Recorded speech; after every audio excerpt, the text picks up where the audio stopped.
students. Today we will start with the first chapter of the syllabus, reproduction in organism. This chapter is a basic concept about reproduction. It is very simple chapter of just 2 or 3 mark question, right? So let us start with the first term. The first term is lifespan. Now what is lifespan? Lifespan is the period from the birth till the death of an organism. Now every organism has its own lifespan. It may be few minutes for some bacteria, whereas it may be few years for some trees, some animals, right? So every organism has its own lifespan. Say for example, a banyan tree can grow for 200 years, whereas some trees or some plants may grow for just 1 year or may complete its life cycle in few months also. So the lifespan of each and every organism is characteristic of that particular organism. Now here the important thing which you need to remember, lifespan is independent of the size. That means it does not depend upon the size. Say for example, a parrot. Parrot and crow are similar in size and shape. Whereas a parrot can live for 140 years and a crow can live for just 15 years. So it's an important question to be noted that lifespan is independent of the size, right? Now the entire lifespan, that is from the birth till the death, an organism's lifespan can be divided into various phases. The first phase is juvenile phase, then reproductive phase, then post-reproductive phase. Now juvenile phase is also called as pre-reproductive phase or vegetative phase in case of plants. Now what does it mean? That means when an organism is born, it matures. It matures to attain maturity so that it can enter into a stage where it can reproduce its own kind, right? And after doing reproduction for a particular time frame, then it enters a stage where it loses the ability to reproduce, and that stage is called as post-reproductive stage. Now this post-reproductive stage is the beginning of the aging of an organism, where it ages or it senescence and finally dies. So this is the lifespan of an organism. Now the next term is reproduction. Now what is reproduction? I think all of you know about it. Reproduction is an important life process. Okay, it is an important life process in term to maintain the generations of an organism.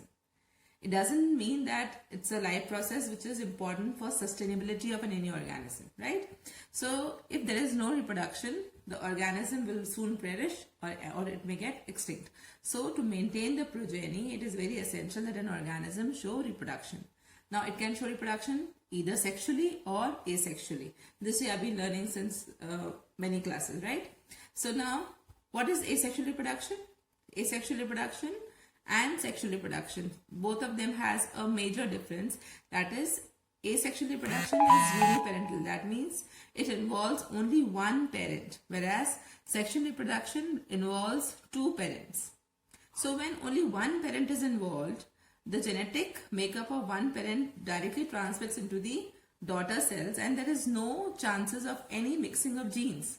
So exact copies of the parent are formed, and these exact copies are called as clones.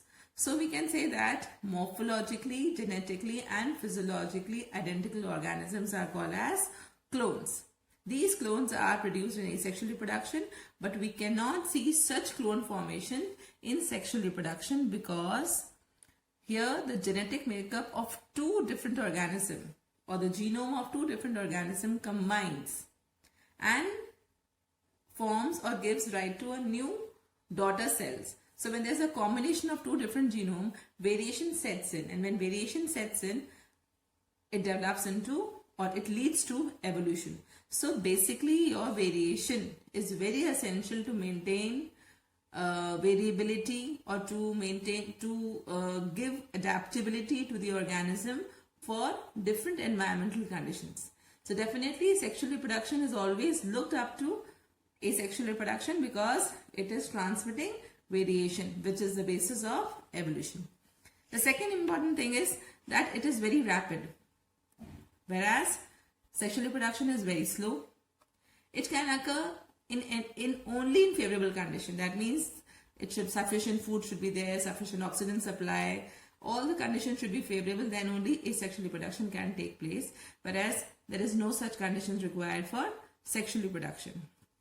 In asexual reproduction, an organism shows only mitosis or amitotic division, whereas in sexual reproduction, during the formation of gametes, only meiosis is taking place. So it's an important difference between the two.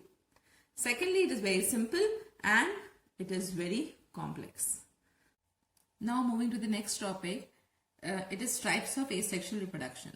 Now there are basically 4 types of asexual reproduction: fission, budding, fragmentation and regeneration, and 4th is sporulation. So let's begin with fission. Now fission, as the name suggests, division. And division, if the division is into 2 parts, it is binary fission. And if the division is into multiple parts, it is multiple fission. So let us first talk about binary fission.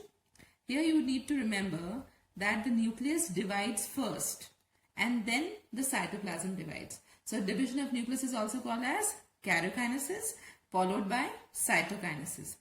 Now on the basis of the plane of cytokinesis, we have 3 types of division: transverse binary fission, longitudinal binary fission, and irregular binary fission.